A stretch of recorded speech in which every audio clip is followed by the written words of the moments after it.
Mahadev. Hello friends, मेरे channel में आप नए हो तो कृपया मेरे चैनल को सब्सक्राइब और लाइक ज़रूर कीजिएगा। कमेंट बॉक्स में जय महादेव ज़रूर लिखिएगा। मैं एक आज कथा कहने जा रही हूँ। यह कथा एक बूढ़ी माँ की है। यह विपत भरी कथा है। वो बूढ़ी माँ का उसके 3 बेटे थे, जो तीनों बेटे कैसे बूढ़ी माँ को बहुओं दशा करती है। यह कथा शुरू से लेकर लास्ट तक जरूर देखिएगा, तभी आपको समझ में आएगा कि बूढ़ी माँ के साथ क्या हुआ था। एक गांव में एक बूढ़ी माँ थी, उनके 3 बेटे था। बूढ़ी माँ के पति का देहांत हो चुका था। उनके तीनों बेटे के लालन पोषण वह अकेले ही करती थी। वह खेत में से कमाती और अपने तीनों बेटे का पेट भरती और वह अपने तीनों बेटे के साथ हंसी खुशी से रहती थी। वह किसी से कोई शिकायत नहीं करती थी। उसके जो भी होता था, रूखी सूखी जो भी खाना होता था, वह खाती और अपने तीनों बेटे को खिलाती और खुद भूखे ही सो जाती थी।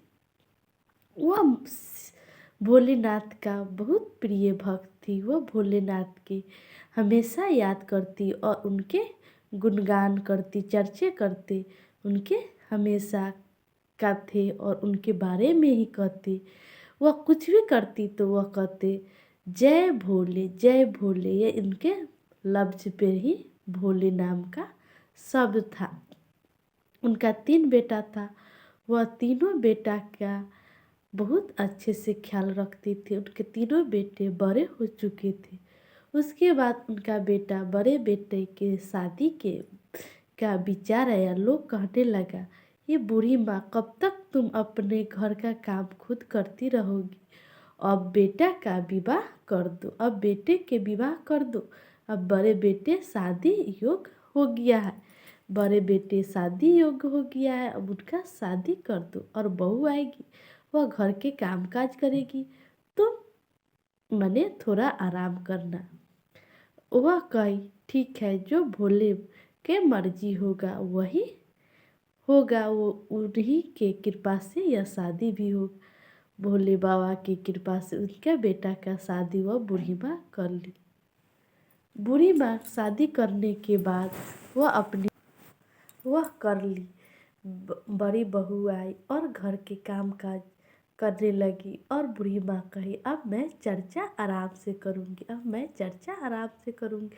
हर शिष्या बहन के साथ मैं चर्चा करूँगी और अपनी बहू के साथ हंसी खुशी रह। बड़े बेटे यानी तीनों बेटे बाहर चले गए कमाने। तीनों सियान जो हो गया था, तीनों बहुत बड़े हो गया था, मैंने अपने काम धंधा करने लायक हो गया था। वह कमाने चल गया। बूढ़ी माँ ने सोचा अब मेरा दुख दूर होगा। लेकिन बड़ी बहू ने कहा मुझसे घर के काम काज नहीं होगा, मेरे बाप मतारी ने तुम्हें दहेज दिया है। वो बूढ़ी माँ ने कहा दहेज तो मैंने मांगा नहीं था, वो ने अपने मन से दिए, यह मैं क्या करूं। और बूढ़ी माँ को बात कहती है और ताने देती है। फिर बूढ़ी माँ सब काम काज घर के करती है और खाना पानी सब बूढ़ी माँ ही बनाती है। लोग कहते हैं बूढ़ी माँ के बड़ी पुतों से सुख नहीं हुआ, माजिल बेटा है, उनका शादी कर देगी तो शायद उन बहू से उसके सुख प्राप्ति होगा। तो गांव समाज ने कहा तो अपना उससे छोटे बेटे को यानी माजिल बेटे को क्यों नहीं शादी कर देती। तो बूढ़ी माँ ने कहा एक बहू आई तो वह कुछ भी नहीं करती है और दूसरी बहू आएगी तो वह क्या करेगी, वो भी तो कुछ भी नहीं करेगी। लेकिन लोग कहा सब लोग एक जैसा ही थोड़ी ही होता है, सब लोग एक जैसा नहीं होता है, सबका बुद्धि दिमाग अलग अलग होता है, सबका समझ अलग ही होता है। आप माजिल बेटा के ही शादी कर दीजिए। वह शादी कर देता है। शादी करने के बाद उनके बेटे बहू सब हंसी खुशी से शादी होता है। उसके पास 2 बहुएं हो जाती है। वो भी बहू वैसा ही व्यवहार करती है और कहती है मुझसे यह काम काज नहीं होगा। मुझसे यह कामकाज नहीं होगा। आपको करना है तो कीजिए, नहीं तो रहने दीजिए। और बूढ़ी माँ से जूठे कपड़े लत्ते सब भिजवाती और धुवाती। क्या वह बूढ़ी माँ अपने तीनों बेटों के इसी दिन के लिए पेट काट कर पोसी थी? क्या वह अपने बेटे को यही संस्कार दिए थे कि मेरी बहू आए तो मेरा बेइज्जत करे, मुझसे इज्जत से बात न करे? वह बूढ़ी माँ चुपचाप रोती रही और काम करती रही। उसके बाद शिष्य बहनें कहने आई कि मेरे घर आज चर्चा है, तुम आना मेरे चर्चे में। उसने कहा ठीक है, मैं ज़रूर आऊँगी आपके चर्चे में। आज मैं घर के काम बहुओं के कहूँगी करने के लिए, और मैं चर्चा में आज जाऊँगी। जो करेंगे सो भोले करेंगे। वह अपनी बहू के कही, बहू आज तुम घर के काम कर लेना, मैं आज चर्चा करने जाऊँगी भोले बाबा की। बहुत बड़े शिव गुरु के चर्चा है। शिव गुरु दयालु है, शिव गुरु शक्तिशाली है, शिव गुरु घर घर वास करते हैं। शिव गुरु हर के पद में वास करते हैं। लेकिन उसकी बहू ने कही, मुझसे क्यों कह रही है? क्या मैं आपका घर के काम करूं? मुझसे नहीं होगा। आपको उस छोटी बहू को कहो। माझिल बहू के कहने गए, वो भी यही जवाब दिया, तुम जाओगी चर्चा करने और मैं घर के काम करूं? मुझसे नहीं होगा, मुझसे कामकाज नहीं होता है। वह घर के पूरा काम काज करती है और थोड़ा समय मिलता है उसे, जब विराम शिव चर्चा होने वाला रहता है तब पर भी वह शिष्य बहना जाती है बूढ़ी माँ और चर्चा में बैठकर शिव गुरु से दया मांगती, शिव गुरु से दया मांगती है। शिव गुरु से यह मांगती है, मेरे तीनों बेटे सदा सुखी रहे और मेरी बहू भी सुखी रहे, और मुझे जल्द ही पोता और पोती मिल जाए खिलाने के लिए। शिव गुरु मुझ पर दया कीजिए। उसके बाद तीसरे बेटे के लोग कहता है, तुम तो बहुत ही बहुओं में व्यस्त रहती, तुम्हारी बहू देखभाल नहीं करती है, तुम अब छोटे बेटे के शादी करा दो। छोटे बेटे देखना, छोटी बहू तुम्हें जरूर मानेगी, तुमसे जरूर, तुम्हें छोटी बहू से ही सुख प्राप्ति है, तुम्हें छोटी बहू सुख देगी। वो ने कहा ठीक है, मैं अब अपने छोटे ही बेटे के शादी करता। वो अपना छोटा भी बेटा के शादी कर दिया। छोटा बेटा के शादी करने के बाद वह सोचने लगी, क्या यह काम करेगी?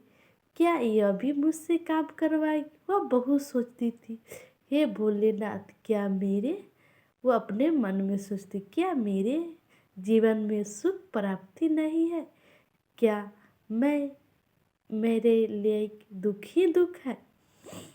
भोलेनाथ से वह पूछती है अपने मन में और सोचती है। सोचते सोचते वह सो जाती है। कल होकर छोटी बहू ने सारा घर का काम काज कर ली थी और वो अपनी सास का पैर दबाने गए। तब सास पूछी, तुम यह सब क्यों कर रही हो?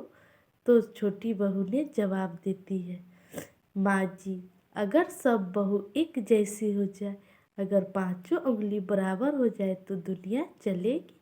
नहीं चलेगी। आप मेरी माँ समान है, आप मेरी माँ समान है, आपको मेरा, आपका सेवा करना मेरा फर्ज है। वह ने कही और अपनी सास के पैर दबाने लगी। वह ने कही, सास ने कही, ठीक है, तुम्हारे जैसी इच्छा। वह माने आई तो 5-6 दिन तक वह बहुत ही अच्छी थी। वह चर्चा भी करने गई जाती थी और अति करती थी। तब लोग गांव समाज बताते हैं न, उससे 2 बहू आए तो कुछ भी नहीं करती थी, और छोटी बहू आए तो सास की सेवा भी करती है और घर का कामकाज भी करती। अब सास को तो सुख ही सुख है, अब तो उसे कुछ भी करने की ज़रूरत नहीं है। लेकिन क्यों, क्या हुआ? अब उसके बाद के बात है, आगे क्या होने वाला है यह सुनकर आप लोग भी हैरान हो जाइए। छोटी बहू जब वो चर्चा में से आई तो छोटी बहू कहे, क्या तुम जाओगी गाँव गाँव चर्चा करने, घर घर घूमने, और मैं तुम्हारा सेवा और घर का काम काज करूँगी? क्या मैं नौकर हूँ तुम्हारी से मैं सारा काम अकेले ही करूँ? तुम घूमती फिरती रहो और बहुओं दोनों सोती रहे और मैं अकेले ही करूँ। वह बहुत बूढ़ी माँ को जली खोटी सुनाने लगी। लेकिन तीनों बेटा कुछ भी नहीं बोलता और तीनों बहुएं ताना देती और वो बूढ़ी माँ के जो बचा हुआ चावल रोटी रहता वही देती खाने के लिए। बूढ़ी माँ चुपचाप खा लेती, कहती, जय भोले जय भोले जय भोले, तू ही जैसे करे वही पाले। तो बूढ़ी माँ चुपचाप वह रोटी खा लेती। कुछ दिन बीतने के बाद वह बूढ़ी माँ को घर से निकाल दी। बूढ़ी माँ जाने लगी। रास्ते में रोते और कहते, कैसा मेरा कर्म है, मुझसे कौन ऐसा गलती हुआ है, मैं किसका क्या बिगाड़ा हूँ। कोई के दुख पड़ता है या कुछ भी होता है तो कहता है कैसा है, मैं क्या करती हूँ, मैं क्या किया हूँ, किसका दिल दुखाया हूँ। तो मुझे यह सब देखना पड़ रहा है, सुनना पड़ रहा है और मेरा नसीब कैसा खराब है। वो बूढ़ी माँ को रास्ते में एक बुजुर्ग आदमी मिला। वह पैर धकर रो रहा था और कहा, तब बूढ़ी माँ उस रास्ते से जा रही थी तब पूछा से, कहा बाबा आपको क्या हुआ है, आप पैर धकर क्यों रो रहे हो, आपका पैर से तो बहुत सारे खून निकल रहा है। वो बूढ़ी माँ अपने आंचल फाड़कर वो बूढ़ा आदमी का पैर बांधा और कहा, आपका घर कहाँ है बाबा, चलिए आपका घर मैं छोड़ देता हूँ। तब बूढ़ी माँ बाबा ने कहता है, बेटी मेरा घर कोई नहीं है, मैं एक बैरागी हूँ। मेरा घर रहता तो मुझे ज़रूर कोई पूछने आता, लेकिन मेरा तो कोई घर ही नहीं है से पूछे। तुम कहाँ जा रही हो बेटी? तो बूढ़ी माँ ने कहा, जहाँ भोले की इच्छा होगी वहाँ हम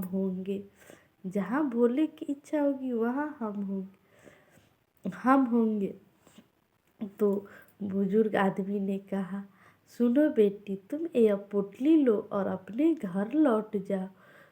तो बूढ़ी माँ ने कहा, मेरा कौन सा घर, मेरा कोई घर नहीं है, मैं अकेले ही आई हूँ और अकेले ही जाना है, मेरा कोई घर हुआ नहीं है। वह बूढ़ी माँ का बात सुनकर वह बुजुर्ग आदमी कहता है, ये पोटली लो और तो अपने घर लौट जा, तुम्हारी बहू और बेटे बहुत खुश होंगे। वह बूढ़ी माँ पोटली ली और अपने घर गई तो वहाँ देखी बहुत भीड़ हो गया और देखी से बूढ़ी माँ लौट कर आ गई और वो भी एक पोटली के साथ। तो कहा, वो बुजुर्ग आदमी शिव गुरु कहे हुए थे, इस पोटली को तीनों बहुओं के देना, तीनों बहुओं के दीजिए, उसके बाद आपकी बहू आपको ज़रूर मानेगी। दुनिया तो लालच है, कलयुग में सिर्फ लालचे ही लालच है। वह पोटली लेकर गई अपने घर और वो पोटली को खोली तो कोई पोटली में हीरे मोती जेवर सोने चांदी थे और उसके तीनों पोटली में तीनों के था।